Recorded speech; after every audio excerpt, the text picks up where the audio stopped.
네, 여러분 안녕하십니까. 4월 6일 아침입니다. 4월 6일 화요일 아침 매일 성경 공사 함께 보겠습니다. 오늘 누가복음 24장으로 넘어갔어요. 36절에서 53절까지 말씀인데요. 제가 42절까지만 읽겠습니다. 이 말을 할 때 예수께서 친히 그들 가운데 서서 이르시되 너희에게 평강이 있을지어다 하시니 그들이 놀라고 무서워하여 그 보는 것을 영으로 생각하는지라.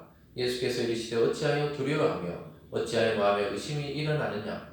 내 손과 발을 보고 나인 줄 알라. 또 나를 만져보라. 영은 살과 뼈가 없으되 너희 보는 바와 같이 나는 있느니라. 이 말씀을 하시고 손과 발을 보이시나 그들이 너무 기쁨으로 아직도 믿지 못하고 놀랍게 여길 때 이르시되 여기 무슨 먹을 것이 있느냐 하시니 이에 구운 생선 한 도막을 드리니 받으사 그 앞에서 잡수시더라. 아멘. 오늘 본문의 내용을 중심으로 증인이라는 제목으로 말씀을 진행합니다. 증인이라는 제목으로 잠시 하나님의 말씀 나누겠습니다. 우리가 지나가다 보면 교통사고나 또는 다른 일들을 통해서 누가 잃어버리거나 이럴 때 증인을 찾습니다. 이런 플랜카드를 볼 때가 있습니다. 그래서 그 증인의 목격이 굉장히 중요합니다. 그래서 증인의 핵심은 뭡니까? 자기가 목격한 대로 진술하는 것입니다. 자기가 본 대로 진술하는 것이 증인의 가치입니다. 근데 오늘 예수님의 그 삶과 죽음과 부활을 본 제자들에게 예수님께서 당부하십니다. 너희는 이 모든 일에 증인이 되라고 말하고 있습니다. 예수님 부활하셔서 제자들에게 나타나시고 또 성경을 깨닫게 하시고 또 축복하시고 하늘로 올라가는 오늘 누가복음의 마지막 장면을 보면서 예수님이 당부하신 마지막 내용이 바로 48절에 보면 이런 일이 있습니다. 이런 말씀이 있습니다. 너희는 이 모든 일의 증인이라 이렇게 말씀하고 있습니다. 그래서 예수님께서 지금까지 행해 오셨던 그 삶과 또 말씀과 능력과 기적의 그 삶, 그것을 같이 했던 제자들에게 나타나셔서 너희가 이제 이 일의 증인이라고 말하고 있습니다. 증인이라는 것은 아까 말씀드렸듯이 본 대로 증언하고 들은 대로 말하면 됩니다. 그래서 예수님께 받았던 그 말씀 그대로 전하면 되고 예수님이 행했던 그 모습 그대로 증거하면 되는 것입니다. 그것이 바로 증인의 삶입니다. 저와 여러분에게도 오늘 이 사명이 그대로 넘어와 있습니다. 예수님께 받은 감동과 구원의 은혜와 또 감사와 감격들을 안 믿는 자들에게 또는 사랑하는 가족들과 이웃에게 그것을 그대로 증언하고 증인하는 것이 바로 우리들이 살아가는 목적이 되어야 되겠습니다. 오늘 부활하신 주님께서 마지막 제자들에게 당부하신 이 복음 증거의 사명을 저와 여러분도 잘 감당할 수 있기를 주님의 이름으로 축복합니다. 오늘 첫 번째로 너희에게 평강이 있을지어다 라고 말씀하시는 예수님의 모습을 보게 됩니다. 이 말을 거꾸로 하면 제자들이 지금 예수님이 죽고 나서 두려움에 떨고 있었습니다. 근데 예수님이 부활하시고 나서 그들을 처음 만나서 하신 첫 마디가 바로 평안이었습니다. 36절입니다. 이 말을 할 때 예수께서 친히 그들 가운데 서서 이르시되 너희에게 평강이 있을지어다 하시니. 어제 살펴본 대로 엠마오로 가던 두 제자가 다시 예루살렘에 돌아와서 제자 공동체에 가서 제자들에게 막 증언을 할 그때 이런 말을 할 때 예수님이 나타나셔서 너희에게 평강, 샬롬이라는 말이죠. 평강이 있을지어다 이렇게 말하고 있습니다. 예수님이 우리에게 주시고자 하는 것은 평안과 축복입니다. 평안하냐? 마음이 불안하지 않고 평안하냐? 삶이 형편이 좀 나아졌느냐? 또 너희의 소망이 이루어지고 있느냐? 이렇게 물어보시는 것입니다. 오늘 저와 여러분께 부활하신 주님이 평강을 선포하고 있습니다. 여러분 마음의 모든 근심, 걱정, 두려움 내려놓고 평안을 누리는 하루 되시기를 주님의 이름으로 축원합니다. 근데 예수님이 이렇게 말씀하는데도 그들은 부활하신 육체가 아니고 영으로 생각합니다. 37절에 보면요. 그들이 놀라고 무서워하여 그 보는 것을 영으로 생각하는지라. 예수께서 이르시되 어찌하여 두려워하며 어찌하여 마음에 의심이 일어나느냐. 내 손과 발을 보고 나인 줄 알라. 또 나를 만져보라. 영은 살과 뼈가 없으되 너희 보는 바와 같이 나는 있느니라. 예수님이 정확하게 영적 피조물과 우리 인간의 육체를 가진 피조물에 대해서 설명하고 있습니다. 내 손과 발을 봐라. 그러니까 거기에 못자국이 있다는 거예요. 그런데 부활하신 주님도 그 못자국을 증거로 가지고 있었습니다. 그러면서 나를 만져보라. 영은 이 잡히지를 않는다는 거예요. 살도 없고 뼈도 없는데 너희는 보는 바와 같이 있지 않느냐 이렇게 하면서, 그런데도 아직까지 손과 발을 보여줘도 얼떨떨합니다. 그럴 때 예수님께서 뭐 먹을 것이 없냐 하면서 먹는 것을 보여줘요. 여러분, 영이란 것은 먹지 않잖아요. 근데 먹는 것을 또 보여주십니다. 41절에 보면요, 그들이 너무 기쁨으로 아직도 믿지 못하고 놀랍게 여길 때 이르시되 여기 무슨 먹을 것이 있느냐 하시니 이에 구운 생선 한 조각을 드리니 받으사 그 앞에서 잡수시더라. 여러분, 영은 그 고기를 먹을 필요가 없죠, 물고기를. 근데 예수님께서는 그 증거를 보여주기 위해서, 부활하신 그 몸을 확신시켜주기 위해서 생선을 드시는 장면을 보면서 두려워하지 말고 놀라지 말고 평강이 있으라고 말씀하고 있습니다. 여러분, 어떤 일을 닥치든지 낙심과 근심, 두려움하기 전에 하나님이 주신 마음은 바로 평안이요 축복이라는 것을 기억하시기 바랍니다.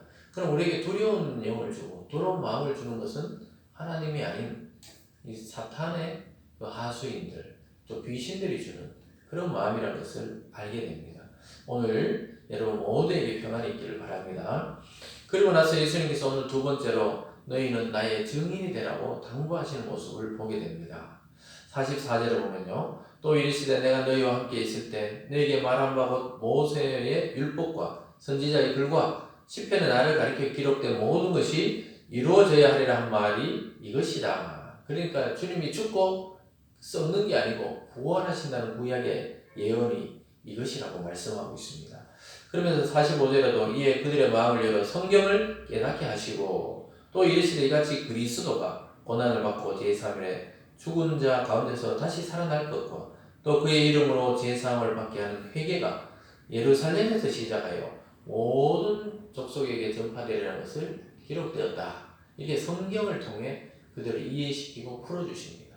엠마로 가진 두 제자에게 나타났을 때도 성경을 풀었을 때 그들의 마음이 뜨거워지고 믿어지고 눈이 열리고 예수를 또 알아본 것처럼 예수님 또 성경을 풀어주셔서 그리스도께서 이 땅에 와서 고난과 죽음 이후에 3일 만에 살아날 것에 대한 예언을 가르쳐주고 있으면서 내가 바로 너희 스승 예수라는 것을 확신시켜주고 있습니다. 이것을 통해 봤을 때 우리가 이 육체가 부활하고 나면은 정말 잘 못 알아볼 정도로 영광스럽게 변화한다는 것을 깨닫게 됩니다. 영원히 죽지 않은 몸과 영으로 살아가는 것입니다. 그러면서 48절에서 너희는 이 모든 일의 증인이라 볼지어다 내가 내 아버지께서 약속하신 것을 너희에게 보내리니 너희는 위로부터 능력으로 입혀질 때까지 이 성에 머물러 하시니라. 네, 이것은 주님이 부활 승천하시고 오순절에 성령을 보내서 각 사람에게 성령이 임하게 하실 그때까지 기다리라고 말씀하고 있습니다. 그래서 능력이 위로부터 입혀져야 되지 우리의 결심과 열심으로 하나님을 믿을 수도 없고 또 믿음 생활을 능력 있게 할 수도 없습니다. 성령이 말씀으로 우리 속에 임하실 때 능력 있게 살아가게 됩니다. 그러면서 제자들에게는 너희가 이 모든 일이 이제 증인이 될 것이라고 말씀하고 있습니다.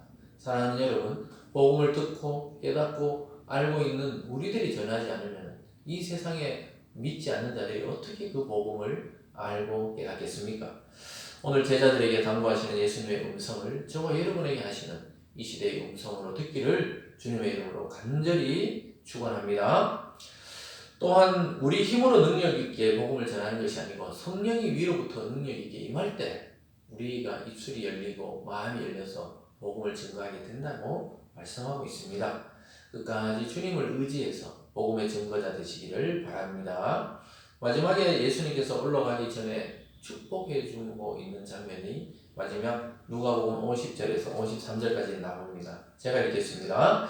예수께서 그들을 데리고 베다니 앞까지 가사 손을 들어 그들에게 축복하시더니 축복하실 때 그들을 떠나 하늘로 올려주시니 그들이 그에게 경배하고 큰 기쁨으로 예루살렘에 돌아가 늘 성전에서 하나님을 찬송하니라. 주님의 말씀대로 기다립니다. 그리고 성령이 그들에게 왔을 때 온 세계에 나가서 복음을 전하게 됩니다. 주님이 마지막 하신 일이 뭡니까? 손을 들어 그들에게 축복하셨다. 축복 기도해 주시고 복을 내려주셨다고 말씀하고 있습니다. 그리고 그들은 날마다 성전에서 하나님을 찬송했다 이렇게 말하고 있습니다. 주님이 주시는 것은 우리에게 축복이요 능력이요 평안이라는 사실을 깨닫게 됩니다. 저와 여러분에게도 오늘 주님이 말씀으로 축복하기를 원하고 있습니다. 사랑하는 여러분, 두려워하지 마시고 평강을 누리시고 하나님의 축복을 충만하게 받아 누리는 하루 되시길 주님의 이름으로 축원합니다. 그리고 예수님이 이제 떠나가시고 누가복음은 끝이 나게 됩니다. 우리가 누가복음 전체적인 일들을 통해서 누가는 아주 역사적으로 예수님의 사실을 기록하고 또 태어나고 자라고 말씀을 증거하고 제자를 모으고 고난당하고 죽고 부활하고 하늘나라로 올라간 그 전 과정을 오늘 우리가 끝마치면서 마지막에 당부하신 것은 증인이고 또 그 증인된 자들에게 능력과 축복을 주셨다는 사실을 기억할 수 있기를 바랍니다. 그래서 끝까지 교회와 우리 성도들에게 맡겨주신 이 복음 증거의 사명을 우리는 잘 감당해야 되겠습니다. 올 한 해 저와 여러분에게 정말 가까운 자들에게 또는 우리가 잘 알지 못했지만 아는 자들에게 복음을 전해서 복음의 열매를 맺기를 바랍니다. 특별히 부활의 소망으로 이 땅의 수고를 감당하시고 고난을 잘 감당하셔서 하나님이 주시는 그 하늘의 복과 위로가 오늘 하루도 또 여러분의 일생에 충만하게 있기를 주님의 이름으로 축원드립니다. 기도하겠습니다. 사랑의 하나님 아버지, 우리를 복음으로 불러주시고 예수를 믿게 하시고 하나님을 찬송하게 하시고 예배드리게 하여 주셔서 감사합니다. 이제 주님이 우리에게도 당부하고 있습니다. 이 시대에 복음의 증인이 되고 복음의 증거자가 되어 살아가라고 요청하고 있습니다. 하나님, 우리 힘으로는 할 수 없기 때문에 주님이 약속하셨습니다. 위로부터 임하는 능력과 또 마지막까지 우리를 축복해 주시는 그 축복의 능력으로 이 일을 감당하게 도와 주시옵소서. 사랑하는 모든 성도들에게 영적 자신감을 주시고 일어나 복음의 빛을 발하는 한 해가 될 수 있도록 인도하여 주시옵소서. 감사드리며 예수님 이름으로 기도드리옵나이다. 아멘.